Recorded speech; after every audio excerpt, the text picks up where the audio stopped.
Você já deve ter percebido o estereótipo que persegue a vida dos filhos e filhas de pastores. E deve ter percebido também como geralmente eles são os mais desviados. Por que será que aqueles com mais oportunidades espirituais são os que mais se rebelam? Oi, meu nome é Carol e seja muito bem-vindo ao nosso Céu Estrelado.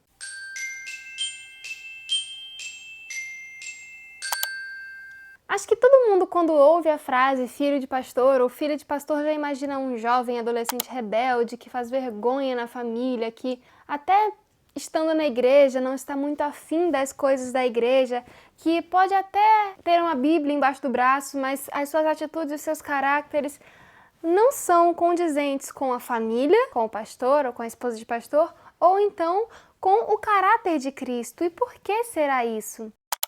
Olha, existem dois motivos para isso que nós vamos abordar nesse vídeo, e o primeiro é a própria tentação. Olha esse texto aqui de Ellen White falando a um filho rebelde de pastor. Teu pai é pastor e Satanás trabalha muito zelosamente para levar os filhos dos pastores a desonrarem seus pais, se possível os levar cativo à sua vontade e os induzir com as más propensões. Permitiria você que Satanás opere por teu intermédio para destruir a esperança e consolo de seus pais? São eles obrigados a olhar para ti com tristeza contínua porque entregas ao controle de Satanás? Deixá-lo-ás desencorajados em pensar que trouxeram ao mundo filhos que se recusam a ser instruídos por eles e que seguem as próprias inclinações, aconteça o que acontecer?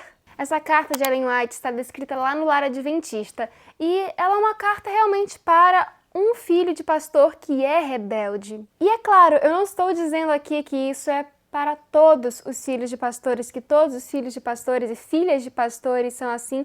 E eu não estou dizendo que filhos de crentes, de cristãos, estão isentos disso só porque os pais não são pastores. Porque a verdade é que Satanás, ele não olha muito para quem já está nas garras dele, já está preso nas garras dele, nas armadilhas dele. Então ele não vai atrás daquela pessoa que já está imersa no erro. Ele vai atrás daqueles que têm maior chance de brilharem como testemunhas de Deus aqui na Terra. E são esses os cristãos de berço, por assim dizer. E é nessas pessoas que têm a chance de brilhar e de iluminar o mundo desde o dia do seu nascimento é que ele vai mais atrás. E por isso, muitos acabam caindo por não conhecerem exatamente quem é o Deus que os seus pais falam para ele desde antes do nascimento, acabam caindo nas tentações e acabam fazendo vergonha, saindo dos caminhos do Senhor e talvez nunca nem tenham estado realmente nos caminhos do Senhor. E é muito triste isso, porque essa às vezes acaba sendo a regra, embora devesse ser uma exceção, porque se a gente ensina a criança no caminho que deve andar, como diz em Deuteronômio, ainda quando ela for velha, ela não vai se desviar dele. E, infelizmente, essas tentações, elas são às vezes até disfarçadas ainda como cristianismo, não um cristianismo moderno, um cristianismo que pode ouvir qualquer música, pode usar qualquer roupa, pode fazer o que quiser, porque Jesus ama meu coração e é isso que importa, e Ele sabe quem eu sou, e não importa o que eu faça, o meu lugar no céu está garantido. Esses argumentos estão na boca de muitos filhos de cristão, de muitos filhos de pastores, de muitas filhas de pastores. E, infelizmente, é esse tipo de imagem que a gente encontra quando pesquisa qualquer coisa relacionada a filhos e filhas de pastor. Eu tenho usado o Kindle recentemente para fazer algumas leituras, para ler alguns textos em momentos em que eu não posso estar com um livro físico, ou então no momento que eu quero mais praticidade, simplesmente segurar o celular e ler. Eu não vejo problema nisso, inclusive, se vocês quiserem algumas indicações de livros bons para estarem lendo no Kindle ou livros bons para ler no papel físico mesmo, me conta aqui nos comentários que pode virar um novo vídeo. Mas o triste é que eu pesquisei filha de pastor no Kindle e apareceu isso. Eu pesquisei filho de pastor e apareceu isso.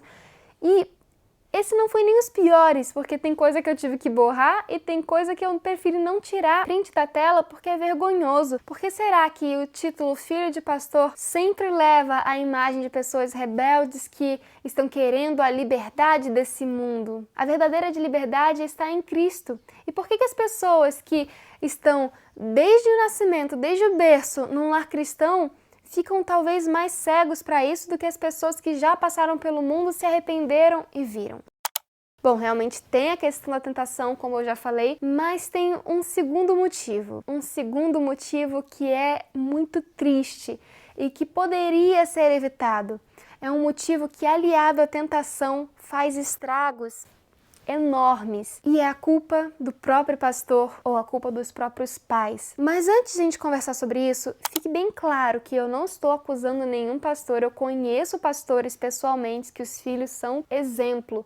Eu estou falando aqui de estereótipos e no mundo geral. Não estou falando de pessoas próximas a mim, não estou falando de pessoas que eu tive contato. Pessoalmente não é indireta pra ninguém, ok? É só realmente um estereótipo que é preocupante e que pode ser evitado se a gente fizer o que esses próximos textos, do que essas próximas cartas de Ellen White, também do Lar Adventista, nos advertem a fazer. E quando eu falo que a culpa é do pastor, eu não estou nem colocando em dúvida o caráter moral do pastor. Ele pode ser um homem consagrado, ele pode ser um servo fiel no ministério, na igreja, nos locais que ele participa, nos locais que ele ministra e assim por diante.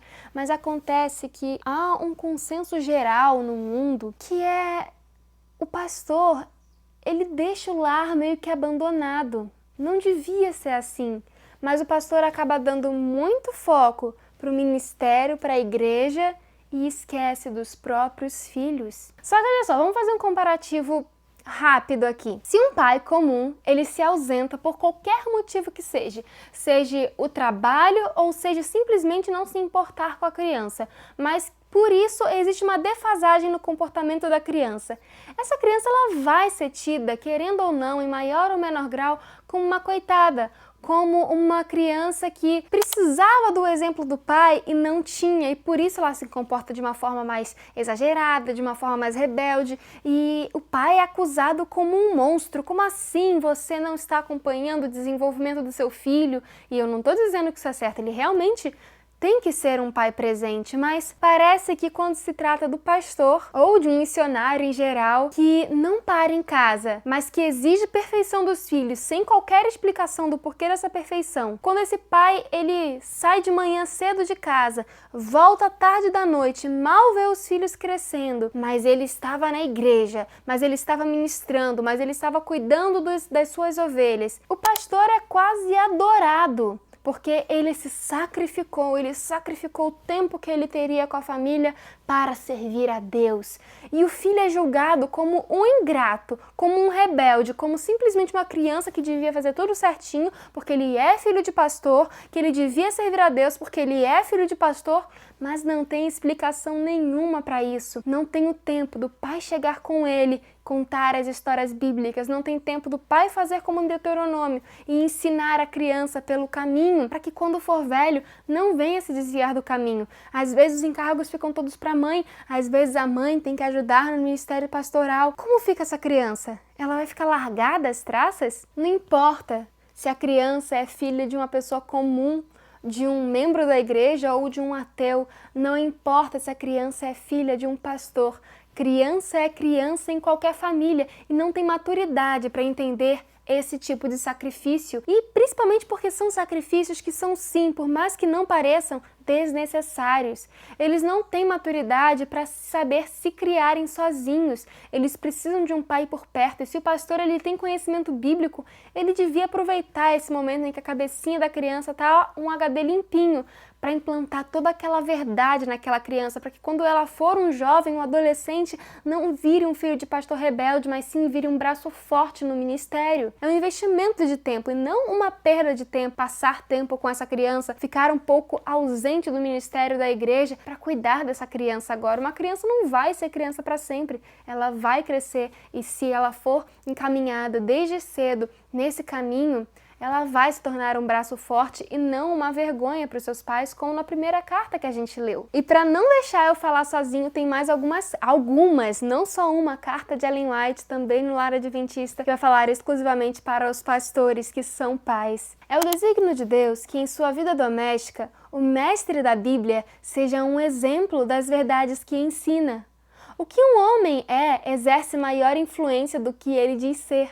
A piedade na vida diária dá força ao testemunho público. A paciência, a coerência, o amor impressionarão os corações de maneira que os sermões não podem conseguir. Se devidamente conduzida, a educação dos filhos do pastor ilustra as lições que lhe dão no púlpito. Mas, sem virtude de errônea educação dada aos filhos, o pastor mostra a sua incapacidade de governar e de controlar. Necessita aprender que Deus requer dele que ele discipline os filhos convenientemente que lhe foram dados, antes que possa desempenhar seu dever como pastor do rebanho de Deus. Ou seja, o que adianta o pai fazer um grande discurso no púlpito e chegar em casa e ser totalmente o contrário, não ter o caráter de Cristo? A criança percebe isso. A criança, ela vê inconscientemente ou às vezes até mesmo conscientemente uma hipocrisia, uma incoerência. Como que ela vai querer ser uma cristã se para ela o maior modelo de cristianismo é a hipocrisia? Vamos lá que tem mais uma carta, eu falei que eram algumas. Os filhos de pastores são, em certos casos, os mais negligenciados do mundo, pela razão de que os pais não estão com eles senão por pouco tempo e ficam na liberdade de escolher suas ocupações e entretenimentos. Mas por maiores que sejam os males de infidelidade paterna sobre qualquer circunstância, são eles 10 vezes maiores quando existente nas famílias daqueles que são designados para serem ensinadores do povo. Quando estes deixam de governar sua casa, estão eles pelo seu mau exemplo transviando a muitos. Sua culpa é tanto maior do que a de outros, quanto a sua proibição é de maior responsabilidade. Tem mais. O pastor deve instruir o povo sobre o governo das crianças e seus próprios filhos devem ser exemplo de correta sujeição. Tenho conhecido muitos pastores que eram bastante imprudentes para andar viajando levando consigo uma criança indisciplinada. Seus trabalhos no púlpito eram frustrados pelo temperamento desagradável manifestado por seus filhos. Deu para perceber? Isso não é uma coisa da minha cabeça. Isso é um problema geral, é um problema mundial. Às vezes a gente acaba caindo num conceito muito papista, muito católico, muito da Idade Média, de que o pastor é a voz de Deus e que tudo que ele faz é perfeito. Então, se ele sacrifica o tempo com a sua família, aquilo ali é bom porque é a vontade de Deus. Mas isso é um conceito católico, um conceito papista. Deus requer de todos, mas principalmente dessas pessoas que primeiro tenham comunhão com Deus, íntima comunhão, que conheçam a Deus cada dia mais e mais, para que aí sim eles possam vir a dar todo o tempo necessário para a sua família, primeiro para o seu cônjuge, depois para os seus filhos, e que com isso venham levar a luz do céu para dentro de seus lares, para aí sim, depois disso, irem se preocupar com o ministério, com a igreja. As prioridades que Deus deu na vida de uma pessoa é clara. Resumindo, é vida pessoal com Deus, depois a família, para depois o trabalho ou o ministério. Porque se a base que está lá com Deus não estiver firme, as outras duas não funcionam. Mas se a base do ministério, que é a família, está desordenada, também não vai funcionar. Ellen White fala que uma família bem ordenada fala mais em favor do evangelho do que a mais bela das pregações. Então, para quê que eu vou negligenciar a base do ministério para, ainda assim, ter um ministério frustrado? Porque se não tem base, não tem como ter estrutura. Mas olha, não é de tudo perdido. É por isso que o homeschooling existe. E eu tenho aqui para apresentar para vocês esse livro. Ele é dos livros da coleção Família Educadora. Tem uns pastores da igreja onde eu morava antes, eles usam esse material com os filhos deles. E existem outros ministros do evangelho, existem outros missionários que também usam esse material com os seus filhos e ele é feito para ser uma bênção. Esse aqui é o material da Família Educadora do Ministério Educação Domiciliar Adventista. Esse material tem como base a Bíblia, o Espírito de Profecia e o Livro da Natureza. Esse material tem desde a fase informal, que é para 3 a 5 anos, até a fase formal avançada, que é dos 12 aos 14 anos. Então você tem material para usar a infância da sua criança inteira. Cada livro ele é dividido em 5 ou 6, às vezes até 7 capítulos, tá bom? Mas geralmente vai ser 5, onde cada um vai ter um tema da Bíblia. Nesse primeiro tem a criação, Enoque, Noé, Abraão e Isaac. E a partir da Bíblia, você vai ensinar para os seus filhos tudo, todo o necessário. Você vai ensinar português, interpretação textual, reconhecimento gráfico do alfabeto, esse aqui você vai ensinar os números, matemática, costura, marcenaria. Você vai ver que nas fases avançadas você consegue ensinar oceanografia, não existe, que é falar geografia e misturei com oceanos. Você vai ensinar astronomia, mudando então de assunto, porque oceanografia não é a oceanografia que eu queria falar, mas você vai estudar o oceano com seus filhos, o fundo do mar, as fossas marianas. Você vai ter brincadeiras não competitivas para passar tempo com seus filhos. Você tem poesias, vocês têm experimentos científicos, vocês têm trabalhos de artes úteis, tem culinária, tem história, tem geografia, ciência, já falei. Enfim, todo o conteúdo que você precisa para ensinar o seu filho para que ele possa ser um bom cidadão para esse mundo, você vai encontrar aqui. Pensante, inteligente, que pensa da causa para o efeito, tanto de um cidadão cristão que vai amar a Bíblia desde os primeiros anos de vida, tanto de um cidadão que vai ser uma pessoa útil na sociedade, que vai trabalhar e que no seu trabalho vai ser também um ministro do Evangelho, vai ser um missionário mesmo que vai trabalhar na padaria, porque a padaria vai ser de acordo com a vontade do Senhor. Enfim, esse material é maravilhoso, eu posso dizer isso porque eu ajudei a fazer. Tcharam!